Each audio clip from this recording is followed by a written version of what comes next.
Dates by none other than Joseph Morris. Again, just to have a disclaimer, these reports and sightings aren't done by me. They are done by various sources that I'll list throughout the channel.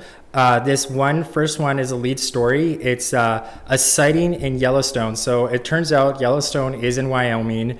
And a tourist claims he saw Mad Brian Laundrie alone in bar just prior to the Gabby Petito disappearance. Sorry for mispronouncing her name. So we have this story right up, and we're just going to get right into it. So the first thing he says is a Louisiana man on a road trip through Montana said he had a strange encounter in a bar with a man he believes was Brian Laundrie just one day before his girlfriend Gabby Petito was last seen alive. Hunter Mannies, 44, said he saw the man who resembled Laundrie wearing a hoodie and drinking by himself at the end of the bar on the night of August 26 at Bullwinkle Saloon in West Yellowstone. He was just mad at the world, it seemed like, Mannies told the Post. I didn't pay attention to him other than that he and his other couple were the only ones in there, he said. But then he and a doctor friend started talking to the couple, another physician and her partner. The convo got into hunting and guns and politics, Mannies said, adding that's when he realized that the man had been listening. Now, if you guys remember in the body cam footage, I'm slowly working my way through that. I find it very difficult to watch. I don't know if I'm the only one. I believe her dad actually said the same thing. It's a very difficult video to watch, but basically, Gabby Petito in there talks about, the police asks them, probes them if they are drinking. And in fact, she says, no, they don't drink. So I find this kind of a peculiar story myself. But it is posted by the New York Post. Let me know what you guys think, if this story is, real. So yeah, they have his name. Again, this is not me saying it. It's this man named Hunter Mannies, 44, said this. And he apparently saw him in Yellowstone drinking. Yellowstone is in Wyoming. So this is on August 26th, the day before she was murdered. And the story says, it's the day before, which is August 26th, she was murdered. But the thing that is problematic about that, let me just get my facts straight. Last seen alive. Okay, so this is the last time she was seen alive. He apparently saw Brian drinking at a bar. So the guy just looked mad, and then at some lull in the conversation, he said, stupid Southerners and effing Republicans. Sorry to any Republicans out there. Manny said that his friend shot back, stupid Southerners, she and I both have doctor in front of our names. So he is, again, stirring the pot at a restaurant. This kind of fits his MO. I kind of laughed and said, well, where are you from? And he said, New York. Manny said, and I said, okay, New York. And he said, I have a name. It's Brian. I said, let me ask you this, New York. What did you expect to find in a small mountain town in the middle of nowhere in Montana? Did you expect to find a bunch of Democrats? Manny said they returned to their conversation, but they got a weird vibe from this man rest of the evening. I find it a bit strange that he says he's from New York because, as we all know, his residence is in Northport, Florida. However, I don't know if you know this little tidbit of Gabby. Gabby and him actually were high school sweethearts and met at a New York high school. So I'm not too sure in his biography if he is from New York. But as far as I know right now, his residence is in Florida, and he has been living in Florida for quite some time. So again, that is kind of a little something strange there.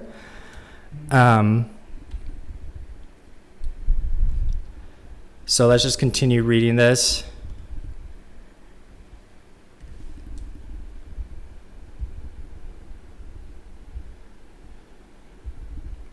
He was overly interested in our conversation. We felt watched, Manny said. He wasn't talking to the bartenders. He was there alone. It just stood out as odd. Manny said that he and his friend also confided in him that she thought he had this serial killer look. Now, okay, problematic here, but how does somebody look like a serial killer? I think that's just kind of a rude thing to say, but hey, You never know. Manny said they talked about how odd the encounter was a few more times before parting ways on the trip. But when the news of Petito's disappearance made headlines, his friend called him. She said, "That's the crazy guy from the bar," he said. Manny said that he watched the body cam footage of Laundrie and Petito taken by authorities responding to an alleged domestic incident in Moa, Utah. Just the way he carried himself, and I heard his voice, it was him, Manny said. A manager for the West Yellowstone bar didn't respond to requests for comment. Mannies, a former deputy in Southern Parish, Louisiana, said that he contacted the FBI about the sighting and spoke to them for around 45 minutes. So again, I cover a lot of sightings on this channel, and I just really want everybody to know, don't submit your sightings to me. Submit them directly to the FBI, fbi.gov/Petito, because if you do have a sighting, please submit it there. So he did the right thing with that. He saw the body cam footage and he released his sighting. And does this match the storyline? Yes, it does match the storyline. How many people named Brian from New York who look exactly like him are in the middle of nowhere at the bar? Petito was reportedly last seen alive on August 27th at a restaurant in Jackson Hole, Wyoming, about 120 miles from the bar where Mannies believes he saw him. Her remains were discovered last week in Wyoming Bridger Teton National Forest. So yes, if you remember the last time Brian and Gabby were seen in public together was at that bar where he was basically, picking fights with everybody, all the waitress staff. We believe it was over money. So that kind of matches up with his indictment that he's wanted for right now, the indictment on fraud, credit card fraud by using someone else's bank card. Now, I haven't really read a source in particular that this bank card is either Gabby's. I haven't really verified a source on that, but the only source I have on that is a few protesters saying that, but also a family friend of Gabby's has said that. So let's get back into that story. I think there's one more page. Again, this is from the New York Post. Brian was last seen alive in Yellowstone National Park area, which is in Wyoming. So let's get into it.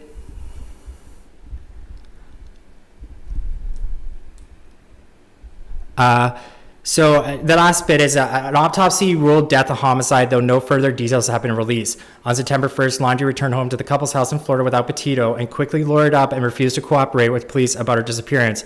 Laundrie has been charged for unauthorized use of her debit card, and authorities are conducted a massive manhunt to track him down. Again, from the New York Post, do you guys believe this guy's story? There's no video of him. However, so we can't really corroborate this story or look at him or anything like that.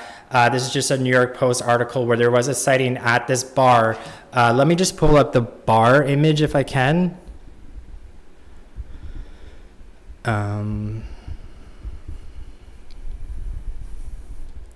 So this is the bar in Wyoming. The bar in Wyoming where he was last seen by this tourist, and the tourist basically said, oh, he was drinking, which is kind of weird because in the body cam footage, I believe Gabby said they don't drink, but he was drinking, he was angry, and he was picking fights with people. He said he was from New York. Is Brian Laundrie from New York? If anybody in the chat can answer that, that would be great. So something that I really want to play, a lot of people are asking about the Laundrie family right now. And there's a few things that, is really brought to light, a few controversies around the Laundrie family. They showed up, Brian showed up to their house on September 1st. We all know the story, September 1st, and then without Gabby. And they didn't even report Gabby missing until the mother did. And this is all verified by reports. And then they took Brian on a camping trip to, the neighbor said on the camping trip, I spoke to a reporter from Inside Edition today who basically said, I spoke to the neighbors, but there's some gray area in that story. But I did play the video clip on my channel where the neighbors basically said they saw Brian moving back at the home, mowing the lawn, and they went on a camping trip, a 3-day camping trip, loaded up their camper van and went out. This is what the neighbors said. It's on my channel once again. Is the Laundrie family guilty? I don't know. I'm not going to say anything like that. But let's get into something that I found interesting about this alleged conspicuous, suspicious behavior. This is, as you may know, there is protests happening outside the Laundrie home right now, and they're just getting louder and louder and louder. More and more people want the Laundries to speak, because what is happening is that they got an attorney, all their blinds are shut, everything's shut down. They just dodge questions from the media, and they're not speaking to anybody, only speaking through their attorney. So let's just play what the protesters look like outside of their house. We came out, we want to bring attention to this this matter. We want justice for Gabby. The Petito family is suffering. My friend Jonathan talks to her cousin literally every single day. They can't eat, they can't sleep. The Laundrie family has not spoken with them. The father has called here I don't know how many times, and they won't even pick up the phone for him. Haven't picked up the phone since their son came back with her van using her credit card, and she was nowhere to be found. They have answers, and they are refusing to cooperate, and that to me is disgusting. I'm an activist in Florida from Manatee County, and this is something that I would be involved with because it's a sad story. It was a love story that went terribly, terribly wrong. They have answers. Their son has answers, and they refuse to cooperate with law enforcement. Their son has refused to cooperate with law enforcement, and now he's missing. Yeah, so something that she pointed out here was Brian Laundrie used her bank card. So again, that is corroborated by her. I don't know where everybody's getting this information from. The only place I got that information from was from the family friend. That is the only place I got that information from. So let's continue this. I believe we're going to be out here until 6 o'clock this evening. We plan on coming back tomorrow. We're going to be doing the same thing. We're trying to be respectful of the neighbors, so we're not staying on our bullhorns for hours at a time. It's every hour on the hour. We get on there for 5 minutes to let this Laundrie family know that we are here and we're not going anywhere until they start cooperating with law enforcement. And I heard you. Yeah, so basically there is some protests happening outside the Laundrie home. There are signs on the lawn being put on the lawn saying Gabby was here, because as we've discussed, Gabby was pretty much didn't come home with Brian, and the parents did not report her missing until the mother did. And even though Gabby was the alleged fiance of Brian, pretty much a daughter-in-law, this is what people are saying. How much of this is true, I don't know. But these people are out on the lawn protesting with their bullhorns on the hour, every hour for 5 minutes. So you may see some videos out there. I believe I played one today that basically was a 5-minute a clip. And again, the clip is about 30 seconds, but it looked like they were out there all day with the bullhorn. So a lot of people have issues with that because, you know, they feel for the neighbors. The neighbors really had nothing to do with this. So the neighbors are, you know, if I was a neighbor in that situation, I would be very upset. But she's explaining that it's been 5 minutes. So that's really important. Every hour they go out there with their bullhorns for 5 minutes. So let's continue watching this clip. This morning, remind me of some of the things you say. So Gabby lived here with her fiance. She slept in their bed. She ate at their table. She probably had Christmas in their living room, ate Thanksgiving at their dining table.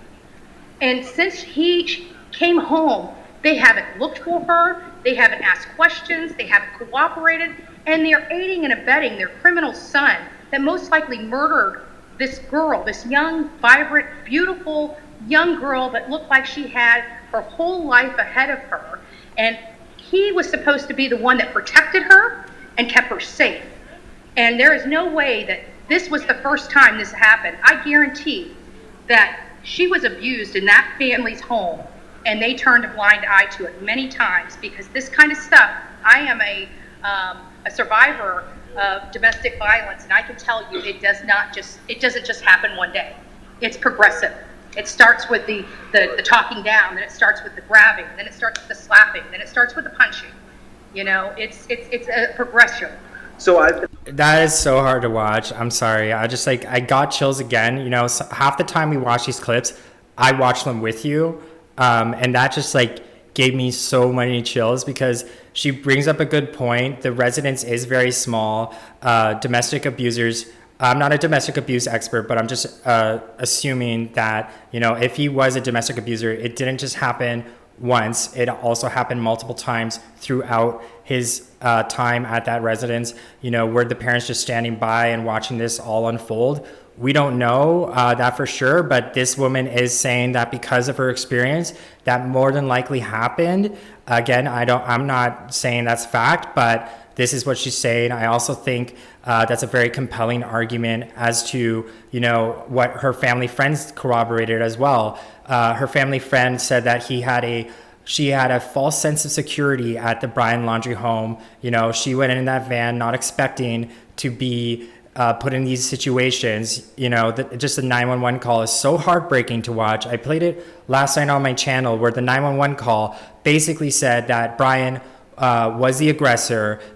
We released a new audio last night of the dispatch call where Brian was the aggressor. The police earlier in their statements, allegedly said that they didn't receive that information, but the dispatcher does show they received that information. Now, I've never been a cop. If you guys have been a cop, let me know. If you do receive things on dispatchers and you listen to every single last sentence on the dispatcher, maybe they didn't know. Maybe Brian is just a huge master manipulator and they did come into that believing him.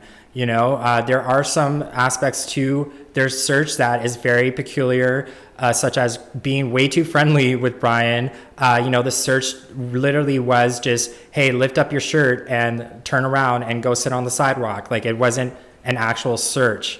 Let's get back to playing this clip. Out here every day. I know you've been out here a lot. I've seen you other days too. Yep, I've been here. I've been at Myakkahatchee Creek Environmental Park. I was sitting out at the Carlton Reserve for 2 days, monitoring that situation. I have been heavily involved with this case for many days, many weeks. So what do you think they're doing in there? That's kind of something my followers They're being wondered, a coward. because they don't come. Okay, I just want to also point out, I started taking notes, as you know, if you watch my live streams. This is a new thing. So the Carlton Reserve, that's very interesting because today the FBI took over that search. The FBI totally took over that search. It's no longer the police department of Northport, Florida doing that search. The FBI has taken over that search. Now, according to my sources, that search has been scaled down. So that search is no longer as big as it once was. They have scaled that search down based on intelligence. Now, what kind of intelligence do we have? We don't know what kind of intelligence that is, but we do know that the FBI did go into the Laundrie's home yesterday to receive a sample. And they didn't need a warrant for it because they actually agreed to giving them a sample. So this is huge news because it does sound like the Laundries to some degree are cooperating, but through their lawyer. They won't speak to anybody directly. More on that in a bit. They won't come out. They just got McDonald's. I don't even think that's their order, to be honest with you, because that door has not opened. I don't think they'll show their face. I don't think they'll stick their head out there. I think they've got plenty of food inside of there. I think they're all survivalists. They all come from a law enforcement background. I think that this is a true travesty. And to do this to your neighbors, to do this to your community, and to provide little to no help to anybody, especially the Petito family, which is suffering immensely. So some people on... So this is one of the couples in the megaphone actually being interviewed. So someone just asked me, where are the couples with the megaphone? This is one of them.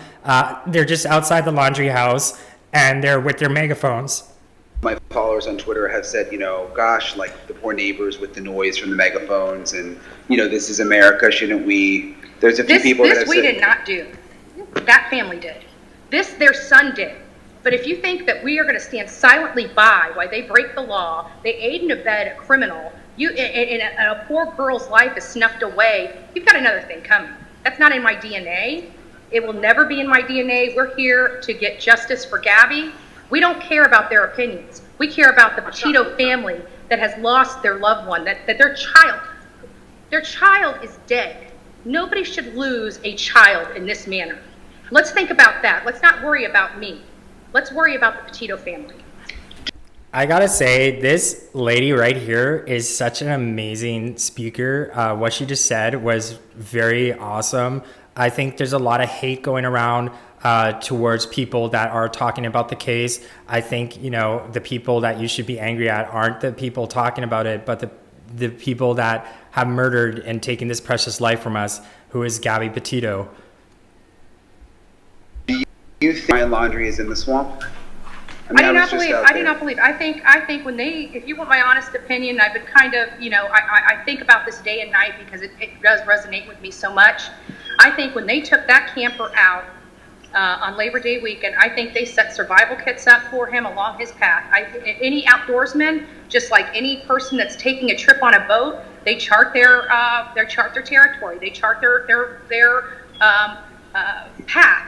And I think that's exactly what these people did. I think they have been helping him from the beginning since he returned to this county on September 1st. And again, I've got some questions from people here. Some people are saying, an interesting note, but they did say in this report that the Laundrie family did get McDonald's shipped to their home. So again, their blinds are all closed, and today they got McDonald's shipped to their home. What does that say? But it's an interesting little tidbit of information that, while the search was scaled down, the Laundries ended up ordering McDonald's to their home.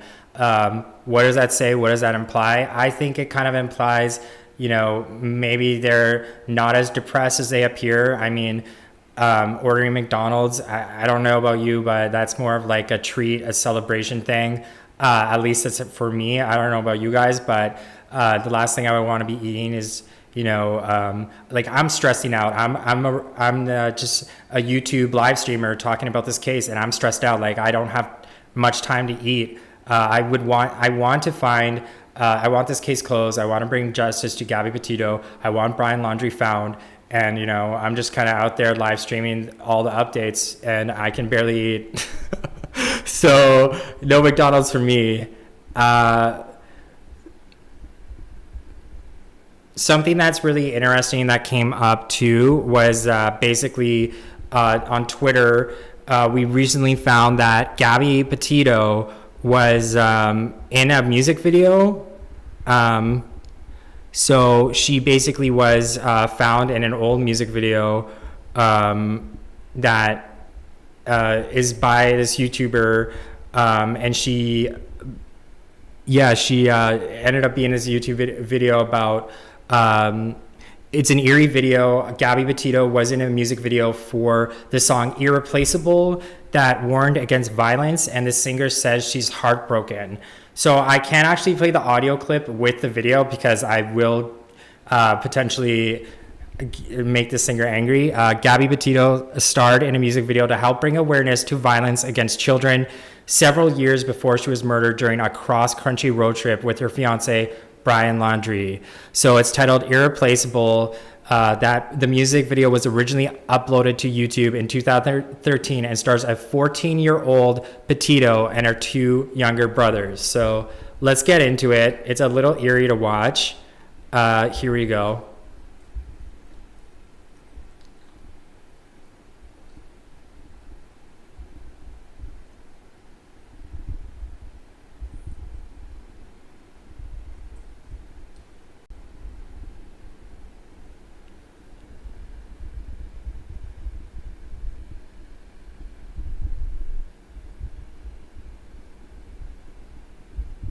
Sorry, just having some technical difficulties.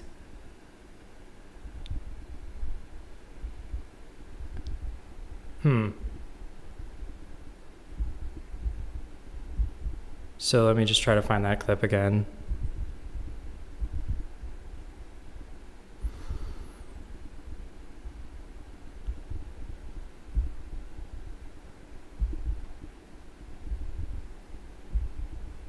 So this is the clip. It starts with the breaking news. It's a mother crying over her children. Some say this is about Sandy Hook. I'm not too sure, but I just do want to give out a shout out to the lady who wrote this song. It features Gabby Petito in it, 14-year-old Gabby Petito, and it's about breaking news. She loses her daughter to it. So pretty eerie to watch.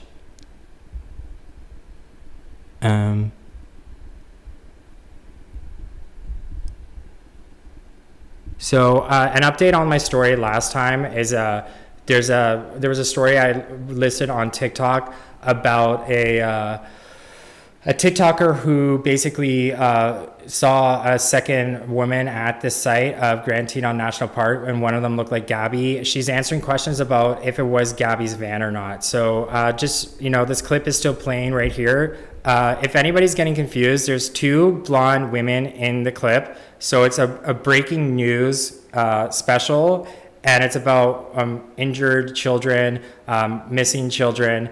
And you can see here that it is Gabby Petito, who's 14 years old. She looks really, really young, and she's in this clip about missing children and being irreplaceable. So it's pretty eerie to watch.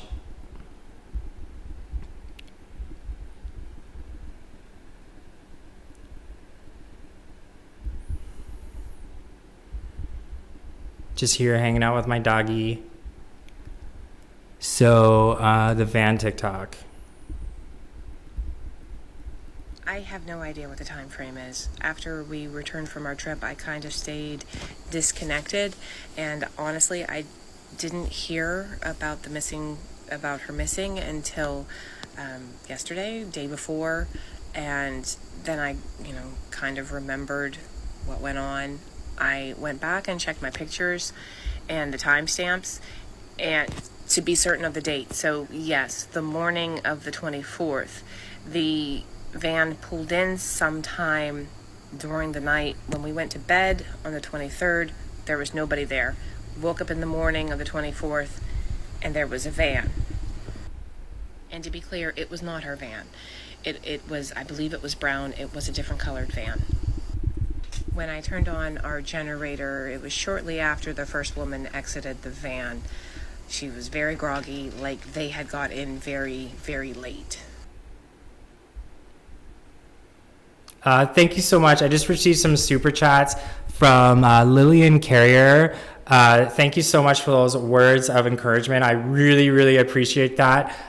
When I started this channel, I had no idea that there was going to be 4,500 people joining me. So just the idea that I'm speaking to 4,500 people from my attic, and it's a one-man show, and I'm just giving updates about Gabby Petito, that is amazing. You guys really appreciate that.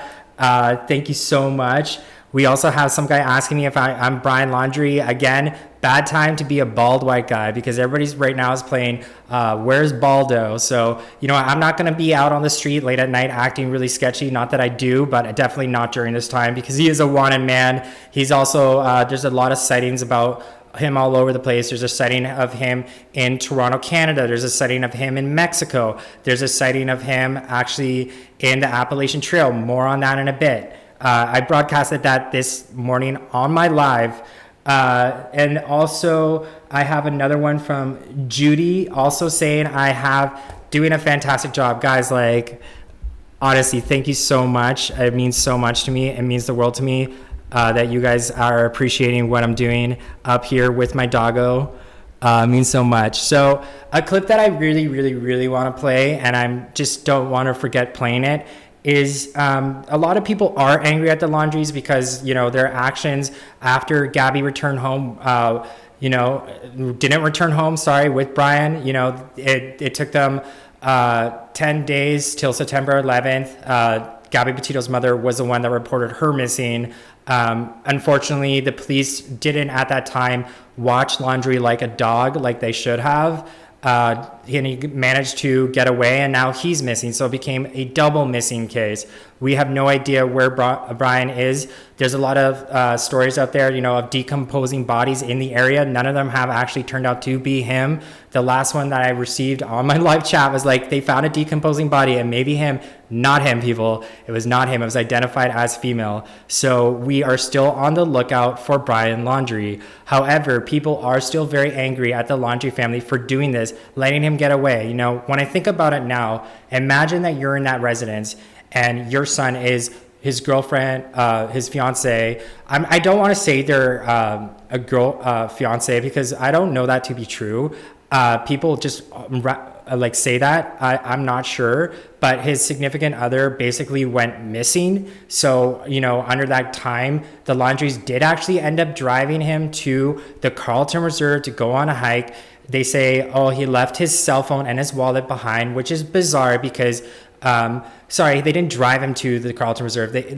Brian took his Mustang, their Mustang, to the Carlton Reserve without his wallet and his phone. So what does that mean? You know, the Laundries are saying they're concerned for his well-being, while other people are saying, John Walsh is saying that he is actually knowing that his phone can't be pinged, and there's allegations online, not me saying this, but other people saying this, that he is using a burner phone. But people, nonetheless, you know, there are articles citing all this, that the Laundrie didn't really act immediately when Gabby was returned missing, even though Gabby has been in the home for a little less than 2 years. So she pretty much is a family member, and for them not to report it, you know, a lot of people are angry. So this is what's up. This is a scene that's very disturbing from the front of the Laundrie family's home.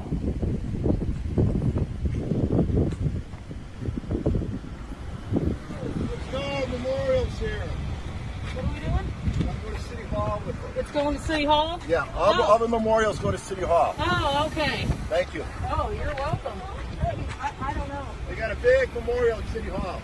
Oh, okay. They've got the address. But if they're here. sending them here, why are you sending them to City Hall? I'm sending them to City Hall because that's where the memorial is. But the address is here. Doesn't matter. It's all City Hall. Oh, okay. Everyone sees them at City Hall. No one sees them here. Okay. Everybody's going to City Hall. The parents see them here. I'm just going by what Gabby lived here. I mean, if they sent him here. Yeah, I have no idea, guys. Are you from Instacart? Do what? Are you from Instacart? Or are you... We gotta go. We gotta go. Local flower shop. We gotta free up the road. Yeah. Have you been getting a lot of orders for? A few orders, yes, have come in for Gabby. Well, I'm leaving that one. Did you put that one there? Yeah. But take it with you. You know, it's all going to go in the garbage. Public Works is going to come by in the middle of the night and throw it in the garbage. No one's going to see it. You got to take it to City Hall. Thank you. Why would they throw these away? I mean, because the memorial is not here. The memorial. But if people are trying to send a message to the parents. Thank you. He's just doing his job too.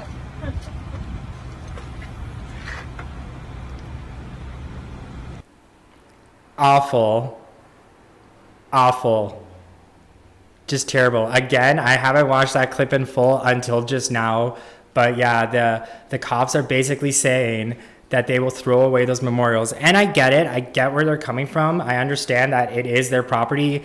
But just yesterday, I think Dog the Bounty Hunter went and walked right up to their house and banged on all the doors, and he was in charge for trespassing. So it's a little shocking to hear that, you know, a memorial to their daughter, they don't even want on their, well, not they, but the police don't want on their lawn, is just crazy. I mean, it's your daughter's missing. If someone in my family went missing and there was people putting memorials on my lawn, I don't think I would complain. And to just say like it was in the garbage is wow, that's really tough to watch. So again, this is the story of the bar that he's last seen at. So I'm going to flip it and I'm going to go to a new sighting of him.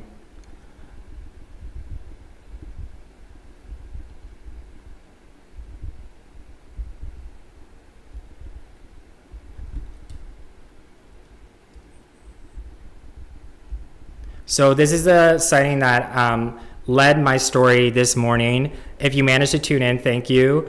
Here it is again. And basically it is about this person spotted on the Appalachian Trail. This was tipped off for me by a Twitter user. And, you know, it says, whoever is coming on my property, stay off. If anyone knows this guy, seen him before, text whoever. I'm not going to give that away, but basically people have screenshotted this and said, hey, this is Brian Laundrie. So let's just zoom right into this.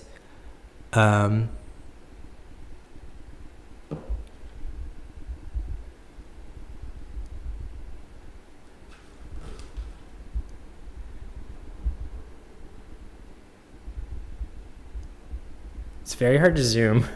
Sorry, doggo. I'm going to stop petting you. So there we go. What do you guys think? Do you think it looks anything like Brian Laundrie? To me, I see a lot of resemblance in terms of the bag and the shorts. Let's try to zoom in a little bit more.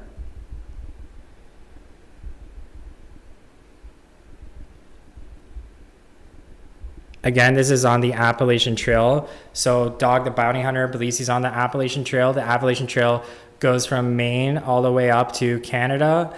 And he has spent 3 months on the Appalachian Trail.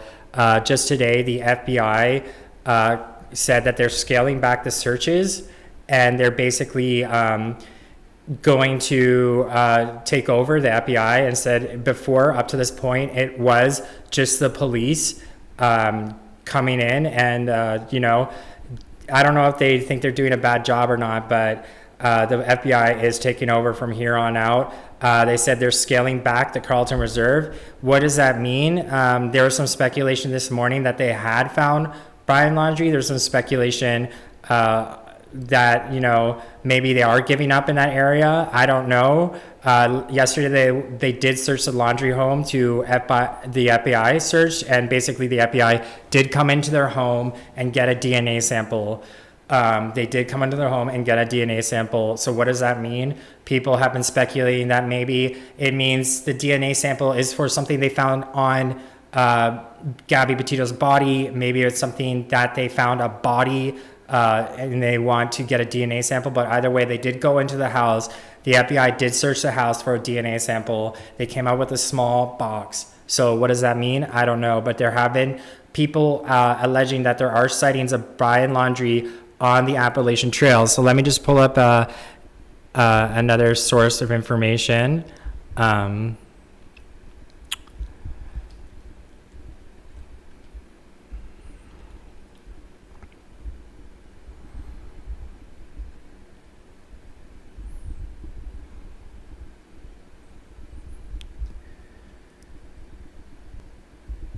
So this is an Appalachian Trail map. I really had no idea how big it was. So when I tell you the Appalachian Trail, I literally mean all of this, all the way from Florida up to what appears to be New Brunswick.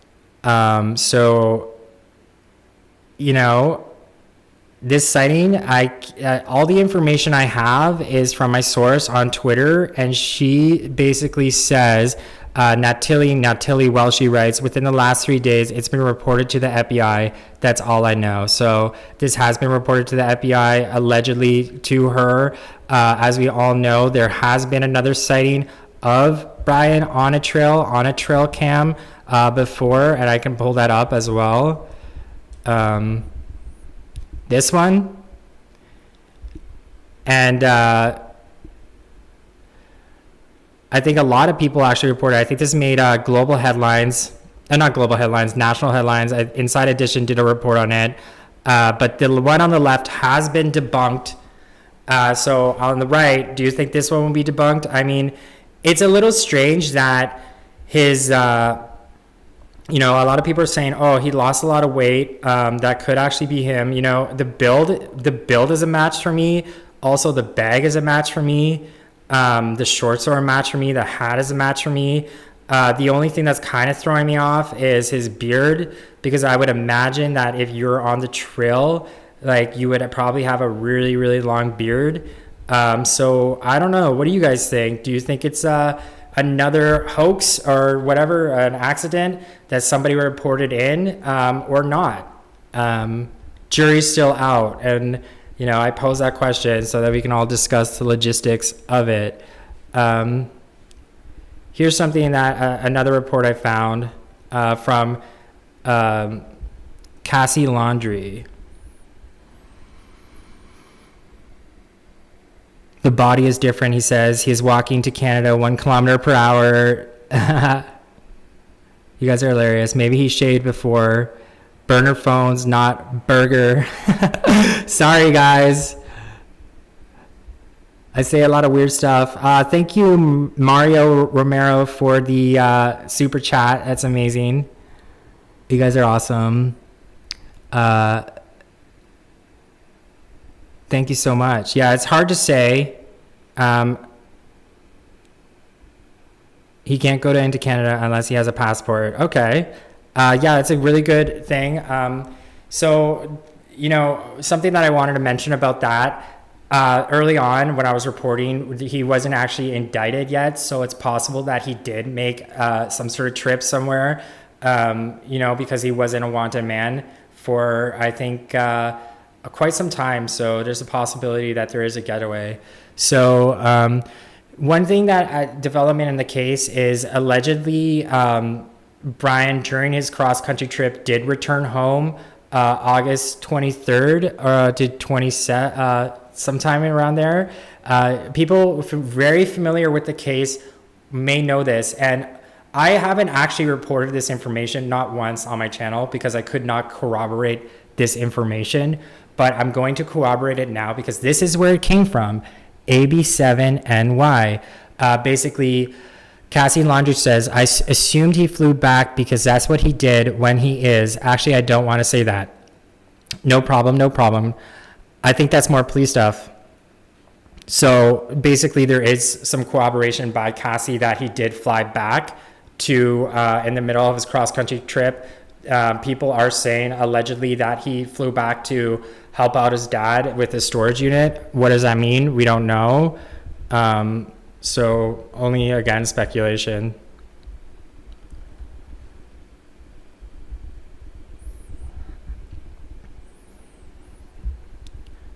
So if you are seeing him, again, this is the tattoos that are markers on his body that you can find. Some people say the one on his hand is a henna tattoo. I can't corroborate that story, but these are his markers, his identifiable markers.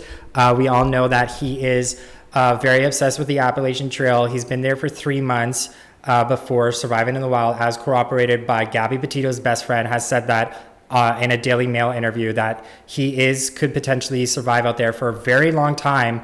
And so, if I was on the run, not saying that I ever would be, but I would want to go somewhere familiar and somewhere that I know I can survive. And I mean, the Appalachian goes right through Florida.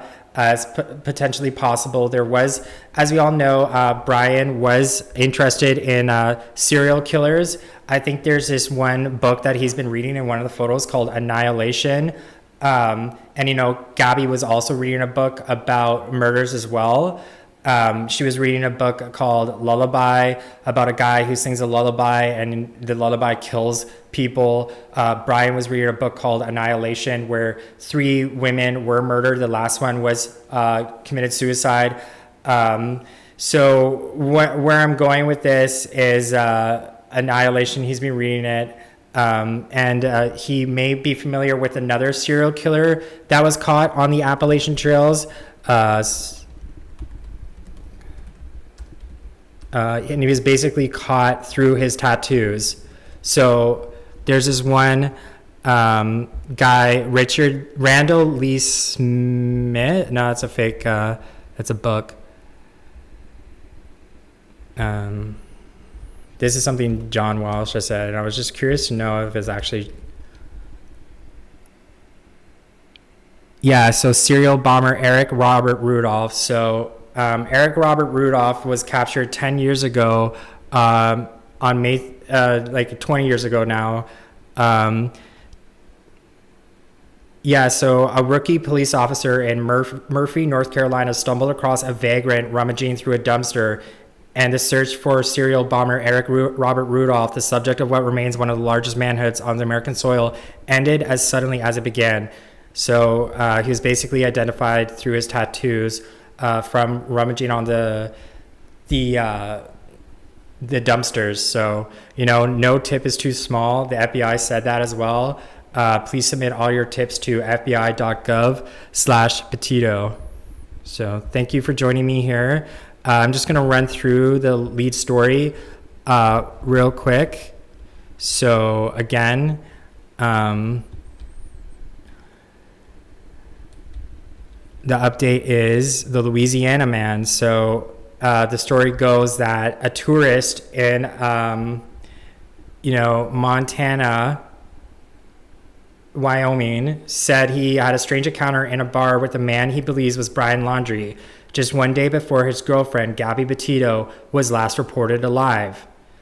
Hunter Mannies, 44, said he saw a man who resembled Laundrie wearing a hoodie and drinking by himself at the end of the bar on the right of August 26 at Bullwinkle Saloon in West Yellowstone. He was just mad at the world, it seemed like. Mannies told the Post, "I didn't pay attention to him.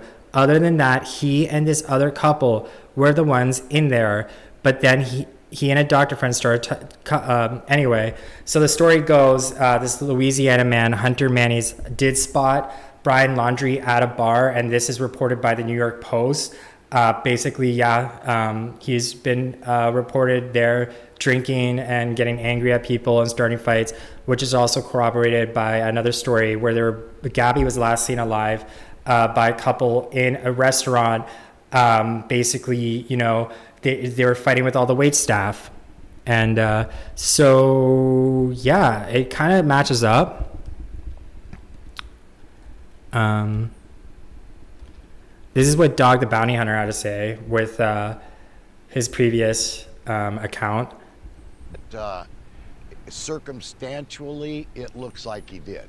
The strongest lead I see is that one of her friends said he had been in the Appalachian Mountains by himself for a couple months.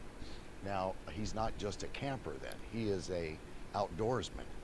So in order to do that, I think because of his age, he felt comfortable. If there's anywhere right now that looks the hottest, that could be the area. It all depends on the picture they got of him the other day where they're hunting now, if really that was him. No one has said that. If not, Appalachian Mountains is the best, but it covers several states. So where did he go in at? That's where you start your tracking point. From right when he went into the mountain with dogs. They've got so much infrared. I mean, they're going to catch him. Wow, thank you so much, everybody. I just got a note from Magu to you. You're amazing. According to Google, there are 71 countries that do not require a passport. All right, so now's a good time to say I will be donating a portion of my proceeds that I received from YouTube earnings for all these people tipping me right now to the domestic violence foundation that the family has set up. So thank you so much for all your donations. I really appreciate everybody coming here and subscribing just to hang out and chat and talk about, what we think about. So thank you so much, everybody. I appreciate every single one of you for subscribing and hanging out and chatting with me. I am taking, his tip line is 833 TELLDOG. That's 833 TELDOG. Now, I would recommend also reporting it to FBI.gov/Petito for the tips. If you feel like your tips aren't getting enough attention, please also, after you've done all those things, you can also send them directly to me and I will be looking into them as well. I just am here to try to break stories that don't get enough attention. And so that's all I have for tonight, folks. Thank you so much for joining me. I see there's 4,520 people here. I don't want to leave, but it is 50 minutes. Maybe I'll hang out a little bit more and we can just hang out for a bit and just vibe together and look at some other YouTube things that I have found, because this has been a kind of a pet project for me. I was not expecting this to blow off the way it was. This is one of my favorite videos from the case. It's taken by Red, White, and Bethune. So if you don't know this story, it's probably my favorite story from this case. So as you know, Gabby Petito and Brian Laundrie were van lifers, and there was also another van lifer. Apparently, Grand Teton National Park is a very beautiful park, and I saw like police in the background, footage in the background. It's like orange, it's sandy, it's beautiful, and I just, I can totally see why people want to go there. So van lifers are going there, and basically around the time Gabby Petito was missing, there was another van lifer, and then they played back their dash cam video, and lo and behold, there was Gabby Petito and Brian's van, allegedly, coincidentally, it was there. So let's look.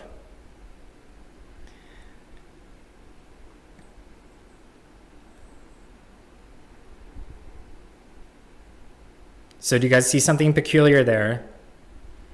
I read some people saying this was a light trick, but I want to know what you guys think.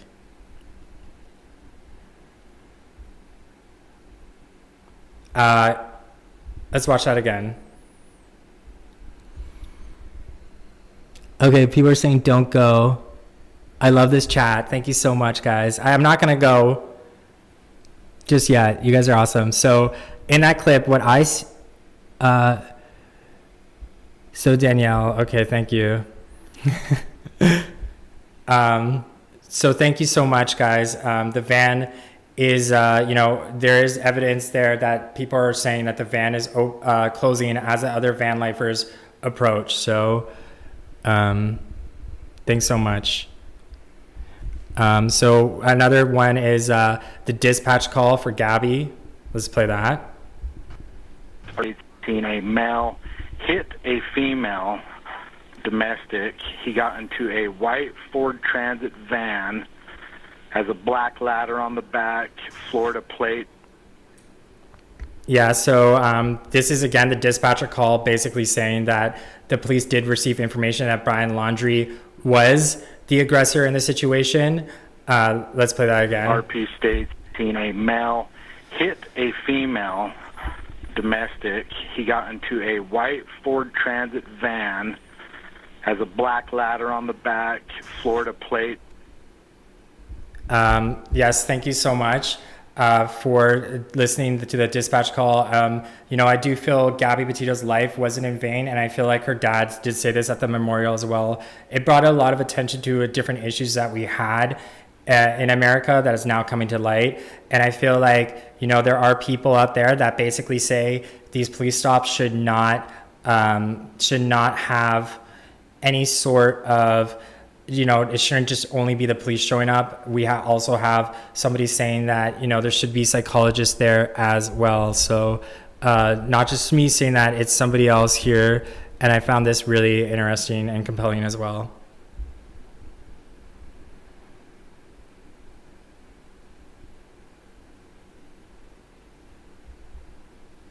She's the unstable one. She's the emotional one.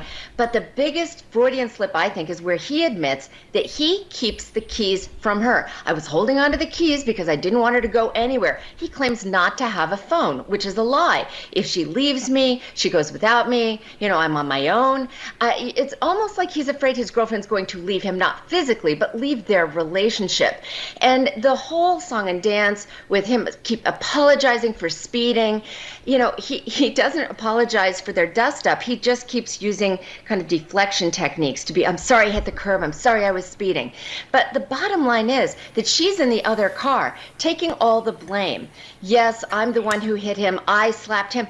And amazingly, the police don't bring up that the reason they pulled him over was because there was a 911 phone call where he was slapping her. Instead, she says, yes, I slapped him. It was an open hand, it wasn't a closed fist, and the police decide not to let it go further. But the biggest mistake I think they made was that 8-hour cooling off period, which we know from a very famous study called the Minneapolis experiment is the worst thing you can do in these kind of disputes. So? Because instead of actually giving them an opportunity with separate and desist to get back together, talk it out, and immediately get some relief from an escape valve, you send the person, in this case, Brian, to a hotel. He has to pay for it. He's away from his girlfriend. He can't be in the van, which was his worst fear. He doesn't want to get locked out of the van. And he comes back to her the next day having stewed in it, simmered in it overnight, and it will have amped up. It is an unfinished conversation. It's going to be worse the next day. Either arrest them or let them make up. But the 8-hour cooling off period usually exacerbates the situation. It does not diffuse it. Yeah, thank you so much for listening to that clip. It's basically corroborating what I said, where, she is saying that, they didn't recognize the domestic dispute situation for what it was. Let's look at the body cam footage again where,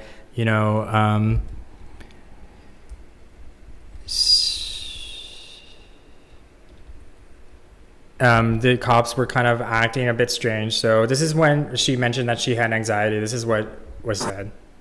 Your soul, just saying. I'm not telling you what to do with your life, but if you know you have anxiety, look at the situations you can get in. You know what I mean? And we're not here to be mean to you or anything. Well, there's a first time, and then it usually. We'll go see what Brian. Yeah. So the way that was kind of portrayed was that, the cops did basically kind of laugh off the anxiety claim, which is, I don't know, kind of disturbing. So this is something else that the woman was talking about in that clip I just played, where the expert criminologist basically said, this is very suspect because Brian at one point only knew where Gabby's phone was at that point. Brian, when the police officer was looking for Gabby's phone, Gabby basically said, hey, why don't you ask, Brian for it? So this is kind of bizarre to watch too. So.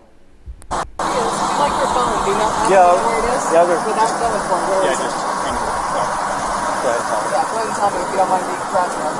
I can grab it because it's in a spot. Why don't I go with you? Where are we going in the car? Straight face, neck. One of his ring fingers, I think, has got a scratch on it. And then you saw her later. Yeah, I saw her. Well, I was trying to build some consistency between the stories.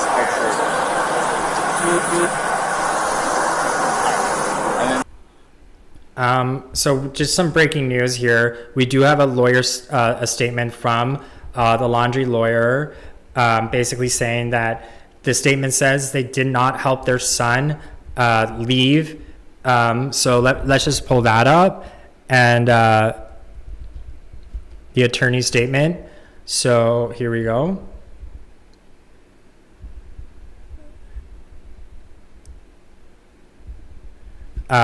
New Laundrie family statement just sent by their attorney. Chris and Roberta Laundrie do not know where Brian is. They are concerned about Brian and hope the FBI can locate him. 202, the speculation by the public and some of the press that the parents assisted Brian in leaving the family home or in avoiding arrest on a warrant that was issued after Brian had already been missing for several days is just wrong. So that is released by the Laundrie attorney. So, I think they're kind of responding to the public and how the public feels about everything. So yeah, thank you so much, guys. I appreciate everybody coming in here to hang out, and I really just love reading all your comments. You guys have been very positive to me throughout this entire experience. Go to Dog's daughter Twitter. What's the Dog the Bounty Hunter daughter? Lisa Chapman? Is that it? No. Is this breaking?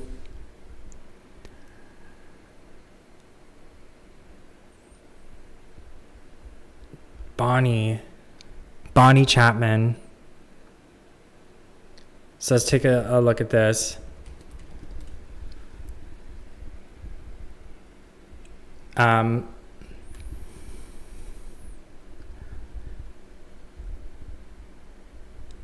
So I'm just pulling this up here.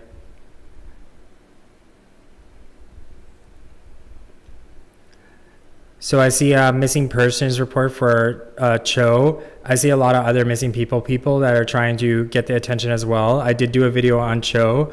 I can't find too much on the Twitter though, but thank you so much, guys. We have 3,788 people here. So I appreciate everybody coming in. My battery is going to die. So thank you for everybody wishing me I did a great job. I appreciate everybody being here. Blessings to everyone. All right. Thank you so much, guys. Bye.